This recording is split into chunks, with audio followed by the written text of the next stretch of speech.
Москва, Казахстан границага чыгабыз. Күндө рейстер бар. Кирди чыкты, до конца кирип чыгабыз. Регистрация просрочка болсо, жасап алып жолго чыгабыз. Выдворение болгондо алып чыгабыз. Базада жок болсо, жардам беребиз. Кара тизмени текшерип жолго чыгабыз. Күндө рейстер бар. Toyota Alphard. Өзүм до конца кирип чыгам. Пересадкасы жок. Эң негизгиси, үйүңүздүн адресиңизден алып кетебиз. Кайрымдуулукка аргымагын берип, аны менен коштошкон ата эсиңиздеби? Ага атын кайра беришти. Сыма оорусуна чалдыккан бөөктөргө кайдыгер карабай 3 жылдан бери таптап келген аргымагын берген атанын видеосу буга чейин интернетке тараган. Анда анын аргымагы менен коштошкон видеосу жарыяланып, көпчүлүк атага аргымагын кайра сатып алып берүү керектигин айтышкан. Социалдык тармактарда ал жаранга кайра аргымагы берилген видео тарады. Мындайды күткөн эмесмин. Балдары менен кеңешип, Байхан менен Аслан аттуу балдарыбызга бергенбиз, деди ал. Аргымагын берген ата Жалал-Абад облусунун Көк Жаңак шаарынын тургуну болгон. Ал саяпкерлик менен алектенет. Булак Суперкежи. Ат башыдагы катуу шамал 5 унааны оодарып, үйлөрдүн чатырын учурду. Бүгүн 27 мартта эртең менен Ат башы районунда катуу шамал катталды. Бул тууралуу президенттин Нарын облусундагы өкүлчүлүгүнөн кабарлашты. Алдын ала маалымат боюнча катуу шамал Торугар өткөрүү пунктуна караштуу имараттын чатырын учурган. Мындан тышкары унаа жолдун 479, 527, 528, 530 чакырымындагы токтоп турган 5 оор жүк ташуучу унаа оодарылып, жыгылып калган. Ат башы районунун калктуу конуштарында дагы катуу шамал катталып, гидрометтин маалыматына ылайык ылдамдыгы 22, Кара суу Калинин дыйкан айылдарындагы кампалардын, чарбалык курулуштардын, сарайлардын чатырларын учуруп кеткендиги, Терек суу айылында 2 турак үйдүн чатырын толук учуруп кеткендиги, Кара суу айылында 2 турак үйдүн чатырына, Акжар айылында 1 турак үйдүн чатырына зыян келтирилгендиги тууралуу маалымат түшкөн. Адам өмүрүнө зыян келтирилген учур катталган жок деп айтылат маалыматта. Жерени Ат башы райондук жарандык коргонуу комиссиясы тартылып, шамалдын кесепетинен түзүлгөн кырдаал боюнча иш алып барышууда. Мындан тышкары өзгөчө кырдаалдар министрлигинин, облустук чек ара кызматынын, облустук ички иштер башкармалыгынын тийиштүү кызматтардын ыкчам тобу жеринде иш алып барууда. Москва шаарында жашап жана эмгектенесизби? Медициналык кызматтар керек, бирок алар сизге кымбат жана сапатсыз сезилет. Умбем клиникалар тармагы сиздерге өз кызматтарын сунуштайт. Бүгүнкү күндүн талабына жооп берген заманбап жабдыктар менен кесипкөй дарыгерлер сиздерди күтөт.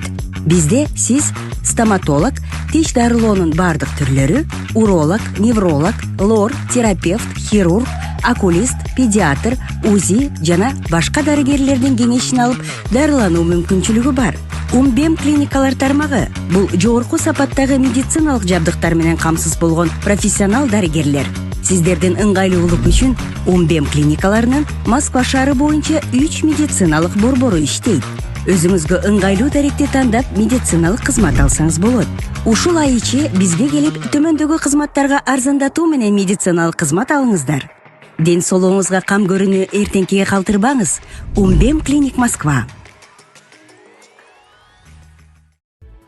Москвада курулушта иштеген мигрант каза болду. Москва шаарындагы курулуштардын биринде иштеп жаткан мигрант бийиктиктен кулап кетип каза болду. Бул тууралуу Орусиянын жергиликтүү басылмалар жазышты. Маалыматка ылайык, окуя 26 мартта болгон. Анда 31 жаштагы Орто Азиядан келген мигрант курулушта иштеп жатып, кокусунан бийиктиктен кулап кетип, окуя болгон жерден каза болгон. Учурда окуянын чоо жайы такталууда. Маркум кайсыл өлкөнүн жараны экени айтылган жок. 40 000 айлык жетпейт. Рамиз Алиев Таштандыдан Желим Бөтөлкө чогулгандарга жумуш сунуштады. Бишкек шаарынын вице-мэри Рамиз Алиев таштандылардын ичинен Желим Бөтөлкөлөрдү чогултуп жүргөн жарандарга жумуш сунуштады.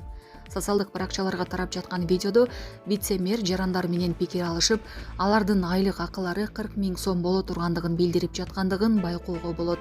Азыр сизге жумуш берели. Тазалыктан барасыздарбы? Расмий түрдө иштейсиздер. Таштананы чукуганын кереги жок. Форма, колкап берилет. 40 000 сомдун тегерегинде айлык чыгат. Айлыктан соцфондко которулат деп билдирген. Бирок жарандар Бөтөлкө чогулткан ага караганда кирешелүү экендигин айтып, айлык маянаны 60 000ге көтөрсө барышаарын билдирген. Тасма кайсыл учурда тартылганы айтылган эмес. 165 миң сом котордук. УКМК Бишкекте мурдагы тергөөчүнү кармады. Бишкектин Сверлов райондук ички иштер бөлүмүнүн мурдагы тергөөчүсү кармалды. Бул тууралуу Улуттук коопсуздук мамлекеттик комитети билдирди. Атайын кызматтын маалыматы боюнча кызматынан убактылуу четтетилген милициянын улук лейтенанты Жаран коркутуу жолу менен Жаранга кылмыш ишин тергеп жатканын айтып, андан $2500 талап кылган. Факты боюнча опузалап, пара талап кылуу менен кылмыш иши козголгон. Шектүү талап кылган сумманын 165 миң сомун электрондук капчыкка котортуп алгандан кийин кармалып, тергөө абагына киргизилген. Буга чейин аталган тергөөчүгө карата Бишкек шаардык ички иштер башкы башкармалыгы тарабынан документтерди жасалмалоо, кызмат абалынан кыянаттык менен пайдалануу, алдамчылык беренелер боюнча кылмыш иштери козголуп, ал ээлеген кызматтан убактылуу четтетилген. Бирок ал өзүнө тыянак чыгарып, дагы бир кылмышка барган деп айтылат маалыматта. Учурда тергөө иштери уланууда. Булак суу беркечү. Абактарга дрон менен баңгизат киргизип жүргөн жигит кармалды. Бишкек шаарында абактарга баңгизат киргизип келген деген чек менен 20 жаштагы жигит кармалды. Бул тууралуу Ички иштер министрлиги билдирди. Маалыматка караганда, милиция кызматкерлери козголгон кылмыш иштин алкагында аны кармап жанынан баңгизат табышкан. Андан соң шектүүнүн жашаган үйүн тинтүүгө алышып, кызматтык иттин жардамы менен 2 скотчко оролгон кутуча маңзат табышкан. Жалпысынан андан 3 кг 84 грамм баңгизат алынган. Дайындалган экспертизалардын гашиш экенин аныктаган. Мындан тышкары анын үйүнөн дрондор да табылган. Ал аталган учуучу аппараттарды түрмөлөргө баңгизат жана башка буюмдарды киргизүүдө колдонуп келгени белгилүү болгон. Кармалган Жаран камакка алынды. Булак суу беркечү.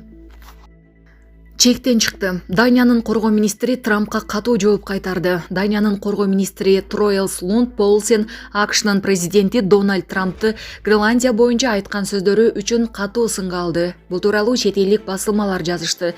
Менин оюм боюнча бул Гренландиянын ички иштерине кийлигишүү жагынан да, Гренландиянын келечегин, анын эли аныктай тургандыгын урматтабоо жагынан да чектен чыгып кетти деген ал. Министр Трампты Гренландия маселесине байланыштуу риторикасын катуулатып, жаңжалды өзү күчөтүп жатат деп айыптаган. Ал америкалык лидердин акыркы билдирүүсү абдан катаал жана орунсуз болгонун белгилеген. Азыр биз америкалыктарга падышалык тууралуу чечимдери чечүүсүнө жол бербей турганыбызды дагы бир жолу ачык айтууга убакыт келди. Чечимди Гренландия бир бөлүгү болгон падышалык кабыл алат деген министр. Буга чейин Трамп Ак үйдө журналисттерге Гренландия Вашингтонго коопсуздук үчүн керек экенин, Данияда мунун каалай турганын айткан. Трамп Даниянын курамындагы аралды Кошмо Штаттарга кошуу керек деген пикирин кайталап келет. Өз кезегинде буга Гренландиянын премьер-министри Мути Эгеде да жооп кайтарган. Булак суу беркечү. Европанын дагы бир өлкөсү эми аялдарды аскерге чакыра баштайт. Дания Орусия тараптан күчөгөн коркунучтун шартында өлкөнүн куралдуу күчтөрүн жогорулатуу үчүн 2026 жылдан тарта аялдар үчүн милдеттүү аскердик кызматты киргизет. Бул тууралуу Bloomberg агенттиги жазды. Даниянын коргоо министри Троэлс Лунд Полсен белгилегендей, өкмөт адегенде аялдар үчүн 2027 жылдан тарта милдеттүү аскердик кызматты киргизүүнү пландаган. Бирок кийин өкмөт реформаны тездетүүнү чечкен. Эми Данияда аялдар дагы милдеттүү түрдө аскерге чакырыла баштайт. Учурда Данияда аялдар армияга өз каалоосу менен бара алышат. Ал эми эркектер 18 жашынан баштап армияга чакырылат. Бул Европадагы аялдардын аскерге чакырылышынын биринчи учуру эмес. Швецияда 2017 жылдан бери кызк иштер аскерге чакырылат. Мындай мыйзам Норвегияда дагы бар. Булак суу беркечү.